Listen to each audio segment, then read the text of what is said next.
¿De qué manera en tu entorno familiar, social y cultural ha moldeado tu forma de pensar y de actuar? ¿Cómo te diferencias de tus padres o de tus amigos? Bueno, mi familia me enseñó a valorar la honestidad, el respeto, la empatía y otros valores muy importantes.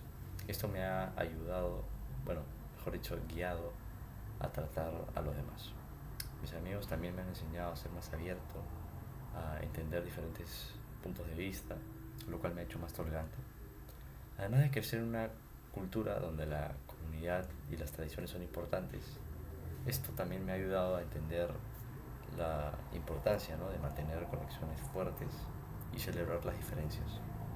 Hablando de diferencias, yo, a diferencia de mis padres, soy algo flojo y de vez en cuando no soy muy responsable con mis deberes. Siguiente pregunta. ¿Cómo han evolucionado tus habilidades sociales a lo largo de los años? ¿Qué situaciones te han permitido desarrollar mayor confianza al interactuar con diferentes grupos de personas? Bueno, cuando yo era pequeño solía ser bastante tímido y me costaba hablar mucho con personas que no conocía. Sin embargo, participar en actividades grupales, como exposiciones, me ayudó bastante a superar este miedo, ya que me ayudaba a ganar confianza poco a poco. Ahora me siento mucho más seguro al interactuar con diferentes grupos. He aprendido a escuchar activamente, a encontrar puntos en común, y esto ahora me ha servido a construir relaciones más sólidas y disfrutar de conocer nuevas personas. Siguiente pregunta. ¿Por qué crees que reaccionas de cierta manera? No. ¿Qué situaciones o personas suelen provocar en ti reacciones emocionales intensas? ¿Qué estrategias podrías implementar para manejar estos desencadenantes de manera más efectiva? Bueno, las situaciones que suelen provocar en mí situaciones o emociones intensas son los conflictos con personas cercanas, especialmente familiares o amigos muy cercanos.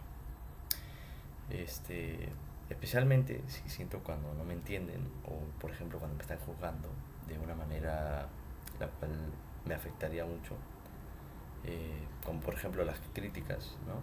Porque suelo ser muy duro conmigo mismo, eh, suelo siempre ser mejor y me centro mucho en lo que fallo. Mi reacción habitual es sentirme abrumado y a veces alejarme para evitar decir algo este, que me pueda arrepentir. Sin embargo, he estado trabajando en estrategias, ya sea pensar antes de hablar o tomarme un momento y pensar si irme o no, ver qué es lo correcto. Siguiente pregunta. ¿Por qué crees que reaccionas de cierta manera ante situaciones de estrés? ¿Qué factores internos y externos influyen en tu comportamiento en esos momentos? Bueno, cuando estoy bajo estrés, personalmente suelo sentirme abrumado y tengo la tendencia de sobrepensar las cosas, lo que a veces me lleva a sentirme menos capaz de resolver el problema, lo cual es peor. Creo que esto ocurre porque soy muy exigente conmigo mismo, pido mucho y temo cometer errores, lo cual es un factor interno que aumenta mi ansiedad. Externamente, las expectativas de otras personas o los plazos ajustados también contribuyen, ya que siento que debo contribuir con estándares altos, y esto la verdad que no me ayuda en nada, ya que al contrario me mete más presión. Pero para manejarlo mejor he comenzado a identificar prioridades y dividir las tareas este, grandes en pasos pequeños. Siguiente pregunta. ¿Cómo resolverías un conflicto entre dos valores importantes para ti, como la lealtad hacia un amigo y la honestidad? Bueno, si me encuentro en un conflicto, por ejemplo, entre mi lealtad y mi honestidad, como por ejemplo guardar un secreto que podría perjudicar a alguien más, primero evaluaría las posibles consecuencias. Mi primer paso sería hablar con mi amigo, pues, ¿no? Y ayudarlo a encontrar una forma de resolver el problema sin comprometer nuestra relación. Si esto no es posible y el daño es significativo, yo priorizaría la honestidad, ya que permitir que alguien salga lastimado me haría sentir al menos peor conmigo mismo a largo plazo. Siguiente pregunta.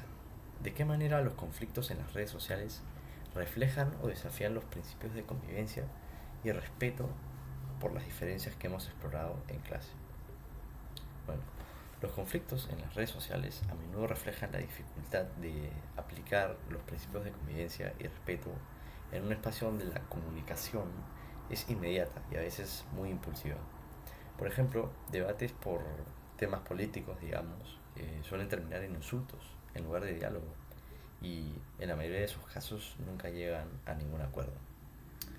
También he visto que en las redes sociales, para dialogar de manera constructiva, como en campañas de inclusión que celebran la diversidad cultural, manejan estos conflictos de una manera más efectiva, ¿no? Practicando la empatía, escuchando y entendiendo la perspectiva de los demás. Siguiente pregunta.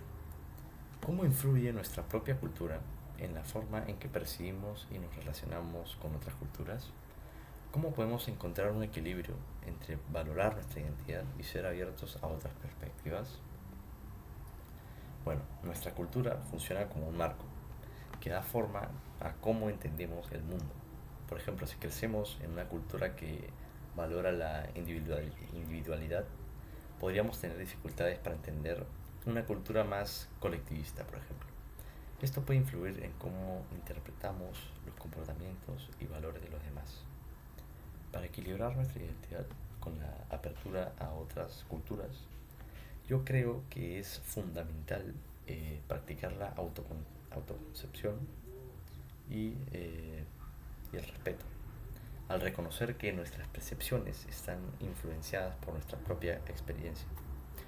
Podemos evitar juicios, conflictos y abrirnos a aprender a los demás y aprender de las diferencias. Siguiente pregunta. ¿Cómo se puede garantizar que las normas de convivencia establecidas en el aula sean justas y equitativas para todos los estudiantes? ¿Qué mecanismos de evaluación y revisión se podrían implementar para asegurar que las normas sigan siendo relevantes y efectivas?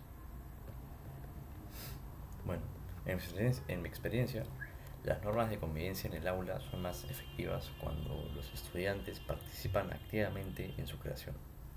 Por ejemplo, al inicio de año se puede organizar una dinámica donde cada grupo discuta valores importantes como respeto, inclusión, responsabilidad, y de ahí surjan las normas para asegurarnos de que siguen siendo relevantes. Se podría implementar una evaluación mensual donde los estudiantes respondan preguntas como: ¿sientes que las normas son justas o algo deberíamos cambiar? Esto permite ajustar las reglas si no están funcionando como se esperaba o si las dinámicas del grupo cambian. Siguiente pregunta. ¿Cómo influye la cultura en los estilos de negociación? ¿Qué estrategias de negociación serían más efectivas en una cultura individualista y cuáles en una cultura colectivista? Bueno, las diferencias culturales pueden influir significativamente en el estilo de negociación. Por ejemplo, en una negociación entre una empresa estadounidense y una japonesa, la empresa estadounidense, obviamente, con una cultura más individualista, querría centrarse en las en las cifras y resultados específicos, haciendo énfasis en su capacidad para cumplir las demandas del mercado y las metas de rendimiento. Por el otro lado, la empresa japonesa, influenciada por una cultura colectivista, buscaría construir relaciones y asegurar que el acuerdo fortalezca la relación a largo plazo.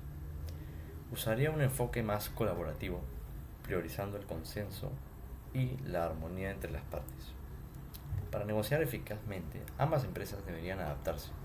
La estadounidense debería ser más clara y directa, mientras que la japonesa podría usar un enfoque más directo y construcción de relaciones. Muchas gracias.